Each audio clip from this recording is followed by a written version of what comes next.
the muscle memory and the DNA of a champion. But with Patrick Mahomes banged up, even though he's played hurt a lot in his career and had success in spite of it, they haven't been impressive in their wins, and if he is hampered at all, I think that affects them. Wrong, wrong, wrong, wrong.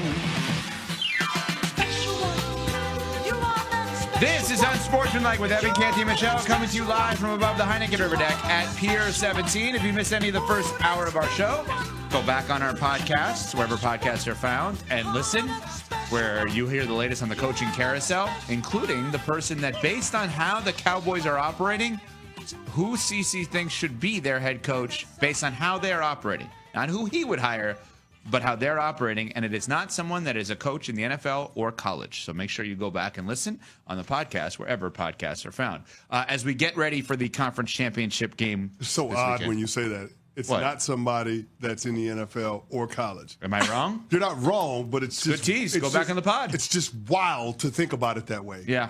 It's also wild when I say, as we get ready for the conference championship weekend, as if I am going to have to do something to influence the game. I need to get ready for these games, which is sitting on my couch. That's how I'm going to get ready. But as we start talking about these games more and more, the Chiefs and the Bills specifically, which with 2 weeks in a row in the AFC, it feels like the Super Bowl, right? Bills, Ravens, Chiefs, Bills. It's awesome. Dominic Foxworth, our buddy, who's awesome, Dominic Foxworth show, had this to say about the Kansas City Chiefs.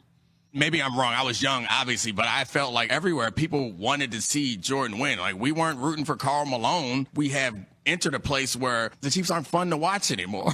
Like, they play a boring style of football that kind of frustrates fans. If they were still blowing people out and scoring a bunch of points, and every week Patrick Mahomes is throwing with the left hand, I think we'd still be on board. But now it's them feeling like they are like moneyballing it. They're flopping to get calls and trying to get you into a tight game and trying to get the tiny little advantages, which, like, as a fan of that team, you appreciate. But the rest of us are like, play football. Like, go out there and try to score. Like, don't just try to, like, stall us out until you can get to the end and Mahomes can be special. I would dream of being as smart as Dominic Foxworth, but I look at it so differently. Yeah, me too. I have such an admiration for any business, any person, any team that can evolve and change and continue to win at the highest level by being something different than you used to be because of the evolution of your, in this case, roster, finances, etc. I have such envy and admiration for that. Yeah, and to me, that's the biggest difference, right? With the NBA, you had the opportunity to have these dynastic runs because you were allowed to keep a lot of your core components together for an extended period of time. At the NFL, it doesn't work that way, right? No other sports league does a better job of creating parity by way of the rules than the NFL does, with the hard salary cap, with free agency, so on and so forth. It makes it hard to have that continuity, to have that through line. But you're seeing with the Kansas City Chiefs, they can evolve, they can adapt better than anyone that we've maybe ever seen in the sports history. So I think that's what makes it special. But what takes away from the appeal, the excitement overall, is because the Chiefs are inevitable. It's because we know in the end they're going to be there. Smalls, this is their 7th straight conference championship game. This is where the season starts for Patrick Mahomes. This is all he's ever known. Since he became a full-time starter in Kansas City, this team has been in the conference championship game or better.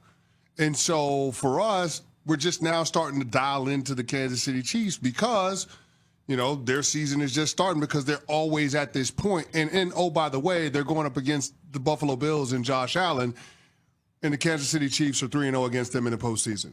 So we're expecting that the Chiefs will once again win the conference championship and punch their ticket and go to a 3rd straight Super Bowl after winning the first 2 and being the first team in NFL history to actually go back-to-back and have a chance to win a 3rd. And you're not bored by that? I'm never bored by greatness. No, I'm never bored by greatness. I could keep watching it for a decade. Because I know how hard it is. Of course you do. I know how hard it is. Like, that's what I'm saying. Like. I know how hard it is. And it's human nature to have a little bit of a letdown once you've reached the mountaintop. My former teammate, O.C. Umenyiora, used to always say this: it's hard to eat when you're full.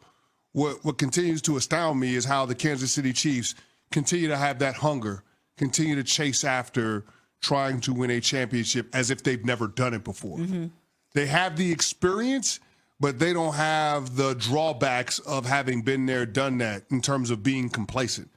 That to me in and of itself is their superpower. That's what makes this Dynasty special. They have that secret sauce. And I don't know how Andy Reid and Patrick Mahomes do it, but to me, that's the beauty in watching it. It's like, this is unprecedented. I've never seen this from a championship winning team in the NFL. Yes, and I don't want to take away anything from the Kansas City Chiefs because they have been sensational throughout this run. They really have. But I think Dominic Foxworth hit on something that I have felt, and a lot of people, I think, have felt about this Chiefs team and this dynastic run, is it does feel different than some of these other dynasties we've seen in sports. Dom said we all wanted Michael Jordan to win. And I think that is so singular in what it was, because it didn't matter if you were a Bulls fan or not. We were in such awe of him. He was so otherworldly that we were enamored with Jordan, and you just couldn't beat him. You couldn't stop him. So we were enamored with him and the Bulls in a different way. The Patriots were the villain. We knew how good they were, but everybody outside of Foxborough hated the Patriots, whether it was because of the cheating or because of Belichick or if it was something to do with Brady. They were more entertaining because of the hatred that we had for the Patriots. The Warriors were so electric. Their style of basketball was so transcendent and so different that you could not take your eyes off of them. And then to add the rivalry with LeBron into all of that, that's must-see TV. Whereas when I look at the Chiefs, they've gotten to a point where it feels a bit boring. To Dom's point, they're winning games, and it's very hard to win games in the NFL, let alone as many games as the Kansas City Chiefs have won. But their style of play isn't that exciting anymore. It's not as electric. It seems like they always get the call. They always get the break in the game that they need to squeak out these wins. And for fans, that's a little frustrating. If you're on the outside looking in, if you don't have that pure hatred like you did for the Patriots, or you're not enamored with them like you were the Warriors or Jordan, etc., it's not as fun. It's not as spicy as it once was. This is so much of a beauty is in the eye of the beholder kind of thing. Like, I don't find, I'm going to get laughed at for this, but I don't find like the Lions as enjoyable as I do the Chiefs, because I just find the finding ways to win teams fascinating, more enjoyable than like the trick play teams. And because I always think, and maybe it is just simply my obsession with Belichick and trying to do your best to avoid mistakes and capitalize on other people's mistakes, that I find those types of teams like, well, something's going to go wrong, right? They're going to screw. I find Josh Allen thoroughly enjoyable to watch now, and I hated watching him when he was a gunslinger. And I think really the beauty is in the eye of the beholder. I think that for me as a sports fan, the boringness is the sports turn on, right? The Spurs with Duncan were the most boring team for most to watch. I could watch them all day because they were a soccer team and the way that they were passing the ball, and it was like the beautiful game. And it wasn't all 3-point based like the Warriors were kind of Spurs-ish and Suns-ish combined, right? But they were shooting threes and it was exciting. I just find these teams that find ways to win in a boring ball prevention, a turnover prevention sort of way, unbelievably enjoyable to watch. But that's not the only way that they've won during this dynastic run. Correct. But that's the way they're doing it now. They had the Detroit Lions offense, the